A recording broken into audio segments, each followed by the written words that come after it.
ஆனால் இந்த ஆட்சியில் கிட்னியை திருடுறாங்க. எங்க திமுகவுடைய சட்டமன்ற உறுப்பினருடைய மருத்துவமனையில் இப்படி முறைகேடு நடந்திருக்குது. இது யாரு இங்க சோதனை நடத்துறா? திமுக அரசாங்கம் ஒரு குழு போட்டு அந்த மருத்துவமனை சோதனை செய்யறாங்க. அந்த சோதனையில் கிட்னி முறைகேடு நடைபெற்றது கண்டுபிடிக்கப்பட்டிருக்குது. ஆனா இதுவரைக்கும் நடவடிக்கை எடுக்கல. ஏன்னா திமுக கட்சி சேர்ந்த எம்எல்ஏ அண்ணா திமுக ஆட்சிக்கு வந்தா இந்த கிட்னி முறைகேட்டில் ஈடுபட்டுள்ள அனைவரையும் கண்டுபிடித்து சட்டத்தின் நிறுத்தப்பட்டு அவர்களுக்கு தகுந்த தண்டனை பெற்று தரப்படும்.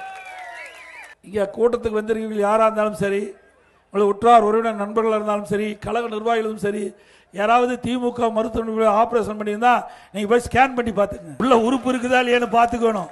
ஏன்னா நாமக்கல் மட்டும் குமராவளையத்தில் ஒரு கிட்னியை எடுக்கிறேன்னு சொல்லி அதே மருத்துவமனைக்கு போய் கிட்னியை கொடுப்பதாக அவர் சொல்லி போய் எடுத்துருக்கிறாங்க. எடுக்கிறேன்னு சொல்லி அந்த அம்மா போய் ஒரு லேடி போய் கிட்னி கொடுத்துருக்குறாங்க. ஆனால் அந்த அம்மாவுக்கு உடம்பு சரியில்லாத ஸ்கேன் பார்க்கும்போது கல்லீரல் எடுத்துட்டாங்க. அதனால தான் சொல்றேன், சாரா இருக்கணும், இனிமேல் திமுக காரன் நடத்துற மருத்துவமனைக்கு போய் ஆபரேஷன் பண்ணிடாது. பண்ணினீங்களா உள்ள இருக்கிற உறுப்பு காணாம போயிடும். நல்லாட்சினா எடப்பாடியார் தான். வாக்களிப்பீர் இரட்டை இலைக்கே.